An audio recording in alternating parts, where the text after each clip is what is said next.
Good morning. ప్రభువైన యేసుక్రీస్తు వారి పరిశుద్ధ నామములో అందరికీ శుభములు. ఈరోజు మన అనుదిన ఆత్మీయ ఆహారంగా సామెతల గ్రంథంలో 21వ అధ్యాయము 3వ వచనాన్ని ధ్యానించుకుందాం.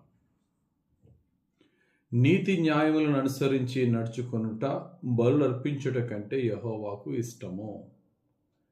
నీతి న్యాయములలో మనం నడుచుటట దేవునికి ఇచ్చే ఏ బహుమానం, ఏ కానుక కంటే ఇష్టమైనది నీతి న్యాయముల్లో నడుచుట. చాలామంది క్రైస్తవులు దేవుని సన్నిధిలో సేవ చేస్తారు, దేవుని మందిరానికి కానుకలు తెస్తారు, లేక దేవుని మందిరానికి డొనేషన్స్ ఇచ్చి చర్చెస్ కడతారు, లేక ఇంకా ఏదైనా సేవలు చేస్తారు. ఇవన్నీ మంచిదే, దేవుడు ఎప్పుడు కూడా కాదనట్లేదు. కానీ దానికంటే శ్రేష్టమైనది దేవుని దృష్టిలో నీతిగా జీవించుట, న్యాయములో నడుచుట. నీతి న్యాయాలు తప్పి ఎన్ని బలులు అర్పించుట ఏ లాభము? దావీదు భక్తుడు ఒకసారి వ్యభిచారం చేశాడు. పాపం చేసిన తర్వాత తన పాపాన్ని బట్టి పశ్చాత్తాపం పొందుతూ దేవునికి రాసిన చేసిన ప్రార్థన కీర్తనగా మనకి 51వ కీర్తనలో మనం చూడొచ్చు. అందులో 16వ వచనంలో ఒక మాట అంటారు, నీవు బలిని కోరువాడవు కావు, కోరిని ఎడల నేను అర్పించదును, దహన బలి నీకు ఇష్టమైనది కాదు. పశ్చాత్తాపంతో దావీదు దేవుని హృదయం బహుగా ఎరిగిన వాడై, నేను చేసిన పాపం బట్టి నీకు బలర్పిస్తే నీ యొక్క కోపం తగ్గిపోద్ది, నా పాపం పరిహరింపబడుతుంది అని నేను అనుకోవట్లేదు. బలిని కోరువాడవు కావు ప్రభా, విరిగి నలిగిన హృదయమే నీకు ఇష్టమైన బలి అని దేవుణ్ణి ఆరాధిస్తూ దేవునికి ప్రార్థన చేస్తున్నాడు. ఏమంటే మహారాజుకి, దావీదు భక్తునికి దేవునికి బలి అర్పించడం కష్టమైన పని కాదు. ఎన్ని వేల లక్షల బలులను అర్పించగలడు. కానీ నేను బలు అర్పించి కానుకలు ఇచ్చుట ద్వారా ఐ కెనాట్ ప్లీజ్ గాడ్, నేను దేవుణ్ణి సంతోషపరచలేను. నీతిని విడిచిపెట్టి, న్యాయాన్ని విడిచిపెట్టి నా బలులతో నేను దేవుణ్ణి సంతోషపరచలేనని దావీదుకి బాగా తెలుసు. అన్యుడైనటువంటి ఒక రాజు ఉన్నాడు. ఆ రాజు పేరు బాలాకు. ఈ బాలాకు దేవుని ప్రవక్త అయినటువంటి బిలాముకి రకరకాల కానుకలు ఇచ్చి, రకరకాల గిఫ్ట్స్ ఇచ్చి, దేవుని దీవెన పొందుకుందామని, ఇశ్రాయేల్ని శపించమని చాలా మభ్యపరిచాడు. ఈ రాజు అయినటువంటి బాలాకు కానుకలతోనూ బహుమానాలతోనూ దేవుని ప్రవక్తను ప్లీజ్ చేయగలిగాడే కానీ దేవుని ప్లీజ్ చేయలేకపోయాడు. ఈరోజు మనం అంతే. మన కానుకలతో దైవ సేవకుల్ని సంతోషపరచగలము కానీ దేవుణ్ణి సంతోషపరచలేము.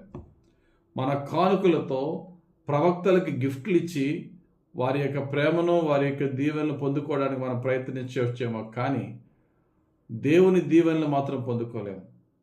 అందుకనే యేసు ప్రభు దగ్గరికి ఒక యవనస్తుడు వచ్చి అడుగుతాడు, అయ్యా, అన్ని ఆజ్ఞల్లో గొప్ప ఆజ్ఞ ఏంటంటే నీ పూర్ణ హృదయం, పూర్ణ ఆత్మ, పూర్ణ వివేకము, పూర్ణ బలముతో నీ దేవుణ్ణి ప్రేమించమని, నిన్ను వల్ల నీ పొరుగు వారిని ప్రేమించమని యేసు ప్రభు చెప్పినప్పుడు ఆ యొక్క యవనస్తుడు విని చక్కటి రిప్లై ఇస్తాడు. ఏమని ఇస్తాడంటే, మార్కు సువార్త 12వ అధ్యాయం 33వ వచనంలో ఉంటుంది, పూర్ణ హృదయముతోనూ, పూర్ణ వివేకముతోనూ, పూర్ణ బలముతోనూ ఆయనను ప్రేమించుటయు, ఒకడు తన్ను వలె తన పొరుగు వారిని ప్రేమించుటయు సర్వాంగ హోమముల కంటేను బలుల కంటేను అధికమని ఆయనతో చెప్పాను. ఆ వ్యక్తి ఆన్సర్ ప్రభువుకి నచ్చింది. నువ్వు ఎన్ని కానుకలు ఇచ్చినా, ఎన్ని హోమాలు చేసినా, ఎన్ని బహుమానాలు ఇచ్చినా, ఎన్ని బలు అర్పించినా, దేవుని ఆజ్ఞానుసారంగా నడుచుట వీటన్నిటికంటే శ్రేష్టము. కాబట్టి ప్రియులారా, ఈరోజు ప్రభు మనకి తెలుపుతున్న పాఠం ఏంటంటే, రకరకాల కానుకలు, బహుమానాలు, ధర్మకార్యాలు మనం చేయొచ్చు కానీ నీతిని తప్పి, న్యాయాన్ని విడిచిపెట్టి, సంపాదించే సంపదల్లో నీతి తప్పి, జీవించే వ్యక్తిగత జీవితంలో నీతి తప్పి దేవునికి ఎన్ని సేవలు చేసినా అది దేవుని చేత హర్షింపదగినది కాదు. కాబట్టి ప్రియులారా, ఎన్నటెన్నటికీ పరిశుద్ధత అని ఆ సన్నిధికి అనుకూలము కనుక నీతిలో బ్రతుకుదాం, న్యాయంగా జీవిద్దాం. అప్పుడు దేవునికి మనం ఏమి చెల్లించినా, పెద్ద పెద్ద కానుకలు అర్పించక్కర్లేదు. ఒక పేద విధవరాలు 2 కాసులు చెల్లించినట్టుగా మనం ఏది ఇచ్చినా దేవునికి బహుప్రీతికరము, ఆయనకి ఇంపైన సువాసన వంటి అర్పణంగా ఉంటుంది. కాబట్టి నీతి న్యాయములో జీవిద్దాం, దేవునికి వాటి నుండి ఇద్దాం, దేవుని యొక్క మహిమైశ్వర్యాన్ని పొందుకుందాం. దేవుడు తన పరిశుద్ధ వాక్యం దీవించి మన జీవితంలో ఫలింపజేయను గాక.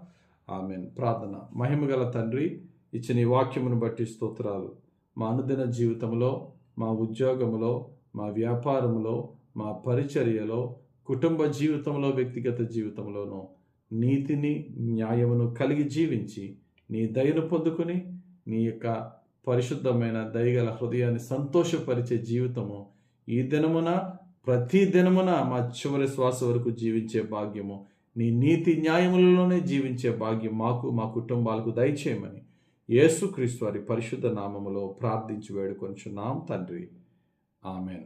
మన తండ్రి అయిన యెహోవా దేవుని ప్రేమ, రక్షకుడైన యేసుక్రీస్తు వారి కృప, ఆదరించి పరిశుద్ధాత్మ దేవుని అభిషేకము హెచ్చుగా మనపై దిగి వచ్చి యేసుక్రీస్తు యొక్క నీతి న్యాయములలో పరిశుద్ధాత్ముడు మనలను ఇప్పుడు ఎల్లప్పుడూ నడిపించి దీవించును గాక. Amen. God bless you. Have a very blessed day.